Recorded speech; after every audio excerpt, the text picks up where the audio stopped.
Hello and welcome to किस्सा बाजार। मैं हूँ शिभा और किस्से और कहानियों की दुनिया में आज मैं आपके लिए एक ऐसी खास कहानी लेकर आई हूँ जिसको सुनकर आपको अपने उस बचपन के प्यार की याद आ जाएगी। जी बिल्कुल, शुरू करते हैं हमारी आज की कहानी जिसका नाम है बसंत और बहार। बहार बड़ी ही कमाल की लड़की थी। उसकी गुस्सैल माँ जब भी उसे डांटती तो वो खिलखिलाकर हंस पड़ती। उसकी वो हंसी किसी बहते हुए झरने जैसी होती जिसे सुनकर लगता कि जिंदगी भी कुछ ऐसे ही बहती होगी। माँ की कड़वी डांट और बेटे की मीठी हंसी दोनों मोहल्ले वालों की सुबह का हिस्सा थी क्योंकि वो दूर तक सुनाई देती थी। वैसे लड़का बसंत भी कुछ ठीक ही था मगर ढीठ और जिद्दी था। बाप से बनती न थी इसलिए सड़कों पर रात और दिन खर्चता फिरता। कंधे तक झूलते बाल, काले चश्मे और कड़क आयरन की हुई कमीजें उसकी पहचान थी। पतलून की मोरी कुछ ज्यादा ही रखता था, 90 के दशक में होकर भी 70 के दशक जैसी। बसंत और बहार हम उम्र थे और उस साल 17 के हो रहे थे। दोनों बचपन के साथ खेले और साथ ही बड़े हुए। इसी बीच पड़े किसी बरस जब दोनों को कुछ समझ चढ़ी होगी तब उनमें प्रेम के बीज फूट पड़े। 15 के होते होते तक ये प्रेम लहलहाने लगा था और 16 की उम्र में जैसे कि सबको समझ आता है उम्र के 17वें साल में वो बदनामियां भी मिली जो प्रेमियों के लिए तो मेडल जैसी थी लेकिन घर वालों के लिए गालियों जैसी। बस फिर क्या था, झट से बहार की शादी तय कर दी गई। आनन फानन में उसके पिता ने अपने गांव के पास का एक लड़का देखा और तारीख निकलवा लाए। उस रोज माँ की कड़वी डांट गंदी गालियों में बदल गई थी। बीच बीच में बाप का पारा भी ऊपर चढ़ता जा रहा था। हमेशा की तरह सब कुछ मोहल्ले वालों के कानों में पड़ रहा था सिवाय बहार की बहते झरने जैसी उस हंसी के जिसे पाबंदियों से बांध दिया गया था। लोगों के बीच बात चली थी कि ये सब होने से पहले बहार किसी क्लिनिक से लौट कर आई थी। जब से घर लौटी तभी से कमजोर और बीमार नजर आ रही थी।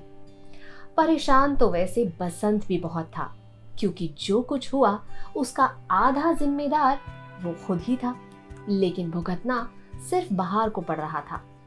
बसंत तो पहले से ही अपने घर वालों के सामने नालायक था, अब जरा और नीचे गिर गया था। बस एक रोज मौका देख घर से निकलकर बहार ने पूछा, क्या तुम मुझे अपने साथ भगाकर ले चलोगे? ये सुनकर बसंत ने अपनी नजरें नीची कर ली और कहा, इतना काबिल होता तो तुझे भगाता क्यों, तुझे साथ ही ना रखता। बहार को अपना जवाब मिल गया था। वो भीगी पलकों के साथ घर वापस लौट गई। शादी की तारीख पास आई तो तैयारियां भी जोरों से होने लगी। गली से लेकर चौक तक बहार की होने वाली शादी चर्चा का एक विषय थी।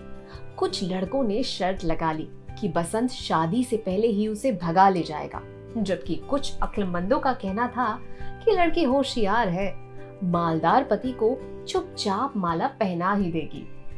उधर बहार बेचैन थी, बसंत बेकरार और दोनों पर पहरे हजार। जुदाई का दर्द अब उनसे सहा नहीं जा रहा था। बहार अब बसंत को कोसती भी रहती तो कब तलक। उधर बसंत भी कितने दिन तक जुगाड़ की शराब पीकर देवदास बना रहता। एक रोज दोस्त यारों की मदद से दोनों ने आखिरी बार मिलने का मौका ढूंढ लिया। बसंत पंचमी का दिन था। काली जी के पुराने मंदिर में बहार आई हुई थी पर बसंत दरवाजे पर ही खड़ा था। वैसे तो वो लड़का जिंदगी में कभी मंदिर के अंदर नहीं गया था मगर उस रोज उसे भीतर जाना ही पड़ा।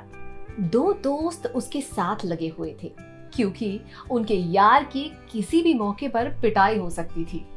दोस्तों ने देखा कि उनका एंग्री यंग मैन कैसे अपनी महबूबा के पैरों में गिरकर ट्रेजेडी किंग की तरह रोने लगा था, अपनी दोनों मुट्ठियां भींचकर। जब बसंत ने डबडबाई आंखों से बहार की तरफ देखा तो उसके चेहरे पर उतर आई मजबूरियों में उसकी 1000 पन्नों की दास्तां बयां हो रही थी। बहार जैसे सब समझ गई। उसने कहा कुछ नहीं बस धीरे से बसंत के सिर को पकड़कर अपने पेट से सटा लिया। उसके बालों को सहलाते हुए वो खुद भी सिसकने लगी। घुटनों के बल बैठे बसंत ने अपने दोनों हाथ उसकी कमर में डाले और इतनी जोरों से उसे अपनी तरफ खींचा कि मानो जैसे उसे कभी अपने से दूर न जाने देगा। अफसोस, उन्हें तो अलग होना ही था, और वो भी हमेशा के लिए। उसी रोज उसी मंदिर में बहार की मांग में पहली बार सिंदूर भरा गया था, बसंत के हाथों से। उस आखिरी मुलाकात पर, जैसे कि आमतौर पर होता है, कई सारे वादे हुए। बहार ने कहा कि चाहे वो जिंदगी भर किसी और के साथ रहे, मगर उसका दिल सिर्फ बसंत के लिए धड़केगा। उसके जिस्म पर भले कोई और हक बना ले, लेकिन रूह पर उसी का हक होगा। आंखों से झड़ते आंसुओं के बीच बहार और ना जाने कितने वादे करती चली गई। वो दोनों दोस्त गवाह थे उस वक्त, उस दौरान हुई बातों के और उन सभी वादों की। आखिरकार बहार की शादी हुई और वो अपने ससुराल चली गई। बेचारा बसंत उसकी यादों में रात रात भर रोता, सुबकता और इंतजार करता उसके फिर वापस आने का। बसंत को यकीन था कि बहार फिर आएगी, वापस उसकी बाहों में, उसी के पास। वो दिन गिनता था, शायद दिन ही नहीं, घंटे भी और पल भी। ऐसे ही 1 साल गुजर गया, लेकिन बहार अब तक नहीं आई थी। मुझे ऐसा लगता है कि शायद उसके माँ बाप भी नहीं चाहते थे कि उनकी बेटी वापस आए उस कस्बे में और अपने पैर रखे वहां। वो खुद ही उसके पास जाकर उससे मिल लिया करते थे।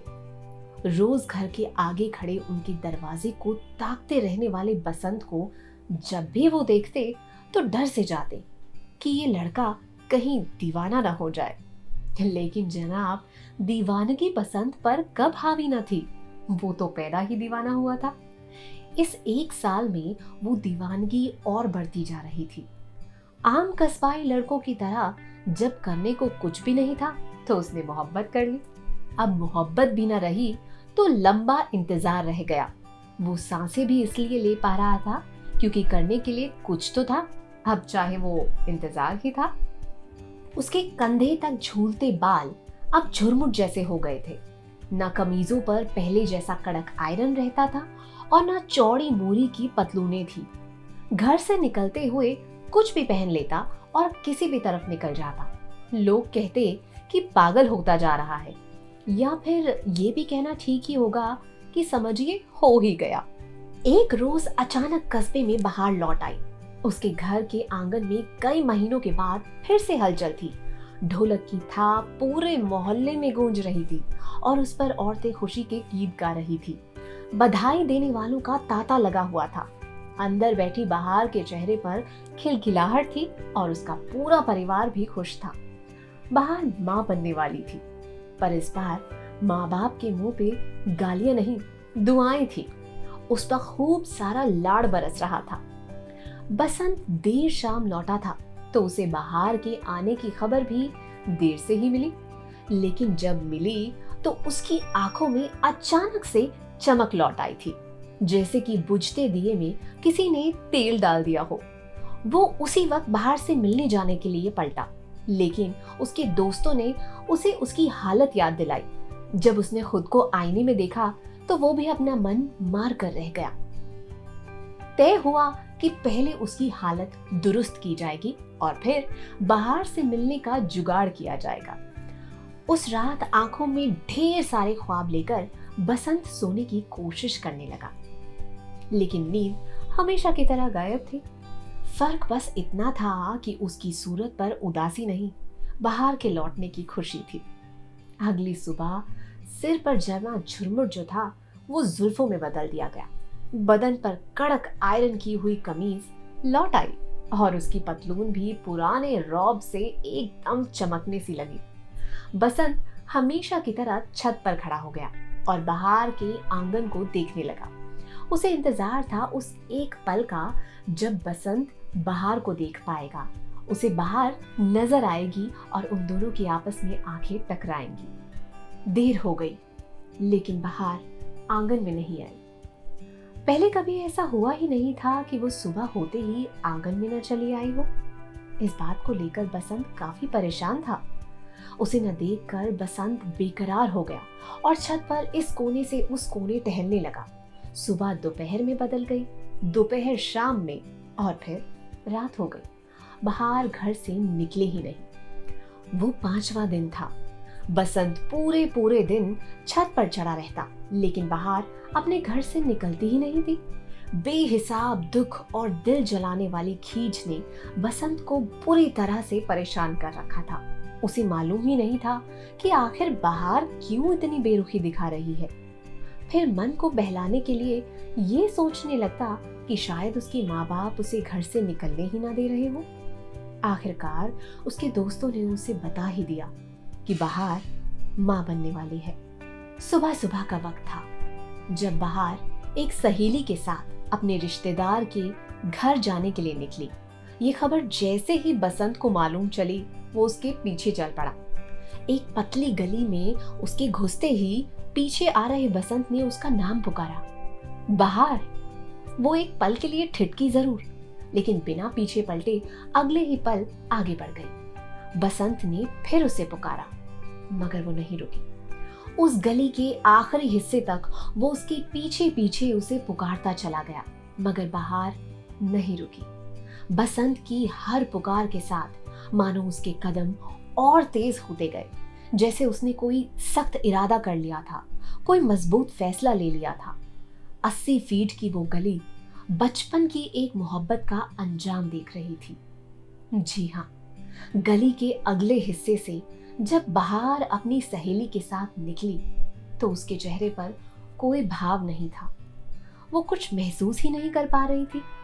वो खामोशी के साथ दाएं तरफ मुड़ी और अपने रास्ते बढ़ती चली गई, लेकिन बसंत ने उसे फिर दोबारा नहीं पुकारा। उस सुबह के बाद कहते हैं कि किसी ने बसंत को नहीं देखा। वो कहाँ गया, उसे क्या हुआ, ये भी किसी को नहीं पता। कहते हैं कि बसंत कभी उस गली से बाहर निकला ही नहीं था। आज भी बरसों बाद उस गली से निकलने वाले लोगों को पीछे से किसी के पुकारने की आवाज सुनाई देती है। 80 फीट की उस गली में रोज सुबह बहार का नाम गूंजता है। तो ये थी बसंत और बहार की अधूरी दास्तां। मैं जरूर जानती हूँ कि इस अधूरी दास्तां ने आपको भी कई सारी चीजें याद दिला दी होगी। बचपन की मोहब्बत आखिरकार कौन भूलता है। इसी तरह के किस्से और कहानियों को सुनने के लिए आपको देखते रहना होगा किस्सा बाजार। अगर आपको ये कहानी पसंद आई हो तो उसे लाइक, शेयर और सब्सक्राइब जरूर करें और कमेंट सेक्शन में हमें ये जरूर बताएं कि आपको ये कहानी कैसी लगी। तब तक के लिए मुझे दीजिए इजाजत और देखते रहिए किस्सा बाजार।